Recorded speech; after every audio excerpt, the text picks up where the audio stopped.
4 महीना हो रहा है चलते हुए। अब पेशेंट को कोई भी प्रॉब्लम नहीं है, ना इनको ब्लड शुगर का प्रॉब्लम है, ना इनको ब्लड प्रेशर का प्रॉब्लम है, और ना ही इनको कोई पैनिक अटैक आता है। This gentleman was suffering from high blood pressure, high blood sugar and palpitation since last 1 year। ये जो पेशेंट का आप स्क्रीनशॉट देख रहे हैं, इनको high blood pressure, high blood sugar और उसके साथ साथ इनको पैल्पिटेशन की इनको प्रॉब्लम थी। पिछले 1 साल से इनको प्रॉब्लम है और इसके लिए इन्होंने कई सारे रिपोर्ट्स वगैरह किए हैं, कार्डियोलॉजिस्ट को भी दिखाया है, बहुत सारा रिपोर्ट हुआ, इनका ईसीजी वगैरह सब कुछ हो चुका है, सब कुछ नॉर्मल आ चुका है रिपोर्ट में। सिर्फ इनका हाई ब्लड प्रेशर है, ब्लड शुगर है और कभी कभी इनको पैल्पिटेशन होता है, पैनिक अटैक आता है। अब ये पेशेंट एलोपैथी में जो ब्लड प्रेशर की मेडिसिन होती है, ब्लड शुगर की मेडिसिन होती है, वो तो इनका चल रहा है, इससे वो काफ़ी हद तक वो सही भी है। लेकिन एलोपैथी की जो मेडिसिन होती है वो जब तक आप खाएंगे तब तक सही रहेंगे, उसके बाद जैसे ही मेडिसिन बंद कर देंगे तो अगला दिन से ही आपको प्रॉब्लम स्टार्ट हो जाएगा फिर से। और ये पेशेंट भी एलोपैथिक मेडिसिन को खाना नहीं चाहते थे लाइफ टाइम के लिए, इनको भी होम्योपैथी में ही शिफ्ट करना था, क्योंकि इनका उम्र जस्ट 38 ईयर्स है और अभी से एलोपैथिक मेडिसिन वो खा के लाइफ टाइम जो खाना है उसके बारे में ये ना सोचकर वो चाहते थे कि होम्योपैथी में इसको कुछ किया जा सकता है कि नहीं। तो इनका एक फ्रेंड जो कि ऑलरेडी मेरा पेशेंट है, उन्होंने इनको रिकमेंड किया मेरे बारे में। तो ये पेशेंट मुझसे आज से 4 महीना पहले कॉन्टैक्ट किए थे अपना ये तमाम समस्या के लिए। तो अब हम लोग होम्योपैथी में क्या कर सकते हैं इस पेशेंट के लिए, क्योंकि होम्योपैथी में तो कोई फिक्स मेडिसिन नहीं है कि ये आपका ब्लड प्रेशर की ये मेडिसिन है, ब्लड शुगर की ये मेडिसिन है।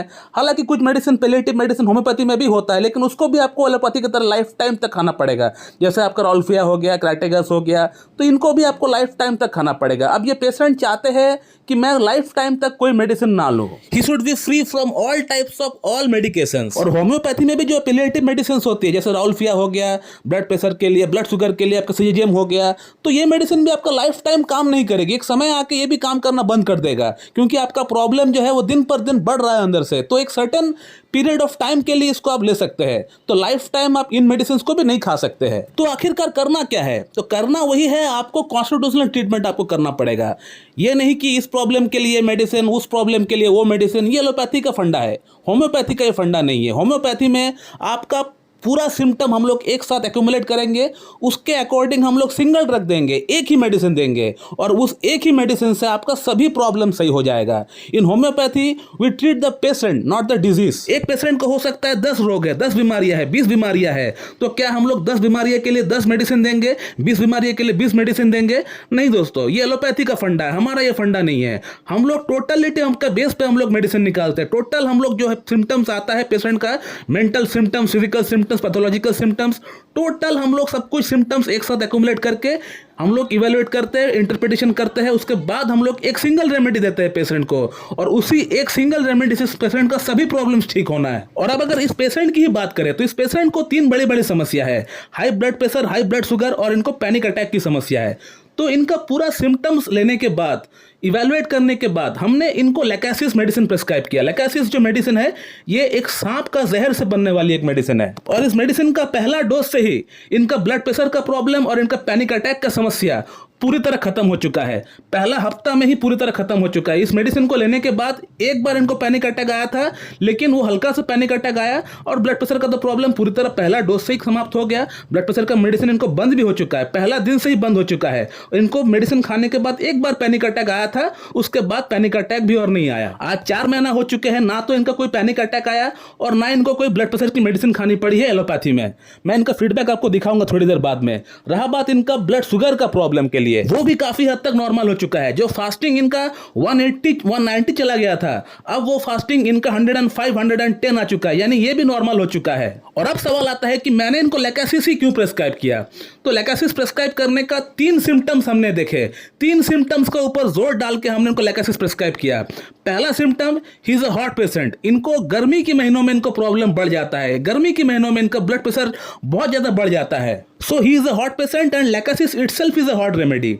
जो सेकंड सिम्टम हमने देखा वो ये था कि इनका पैल्पिटेशन, पैनिक अटैक जो होता था ये इनको नींद में आया करता था। जब भी ये रात को या दिन को सो जाते थे, नींद में इनको पैनिक अटैक इनको आया करता था और वो चौंक कर उठ कर बैठ जाते थे।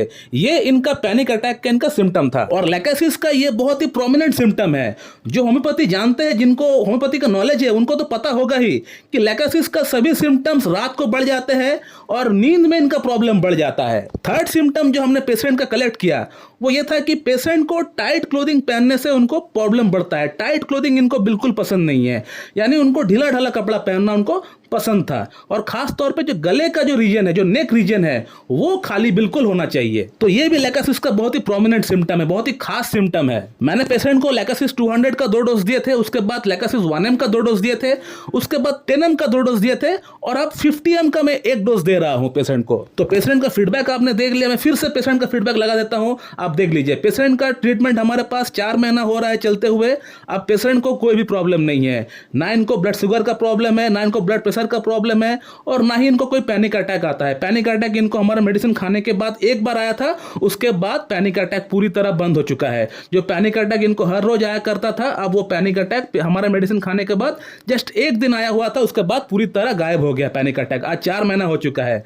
लेकिन इनका ब्लड शुगर का जो प्रॉब्लम है, इसको मैं कहूंगा कि इनको थोड़ा सा इनको रेगुलेट करना पड़ेगा, क्योंकि ये एक मैनेजेबल डिजीज है, क्यूरेबल डिजीज नहीं होता है। ब्लड शुगर एक बार किसी को हो जाता है तो आपको आजीवन भर आपको थोड़ा सा आपको सचेत रहना पड़ेगा, आपको थोड़ा अलर्ट रहना पड़ेगा, आपको थोड़ा सा डाइट मेंटेन करना पड़ेगा, खान पीन में आपको ध्यान देना पड़ेगा, आपको एक्सरसाइज करना पड़ेगा, तभी जाके मेंटेन रहेगा। हमारा मेडिसिन से पूरी तरह कम हो चुका है, लेकिन अब आपको डाइट मेंटेन करना पड़ेगा, फिजिकल वर्कआउट करना पड़ेगा, योगा करना पड़ेगा, प्राणायाम करना पड़ेगा। इसी से आपको इसको मेंटेन करना है। और इस बार लैकासिस 50M देने के बाद मैं इनको थुजा 30 का मैं 2-3 डोज देना चाहूंगा इस पेशेंट को। इसलिए देना चाहूंगा क्योंकि ये जो 3 प्रॉब्लम है, ब्लड शुगर, ब्लड प्रेशर और पैल्पिटेशन, घबराहट, पैनिक अटैक, ये तीनों ही प्रॉब्लम साइकोटिक माइज्म के अंदर आती है। तो यहाँ पे हमें ट्रीटमेंट को एंड करने के दौरान हमें एक एंटी साइकोटिक मेडिसिन का डोज हमको देना पड़ेगा पेशेंट को, ताकि ये प्रॉब्लम बाद में रिलैप्स ना हो।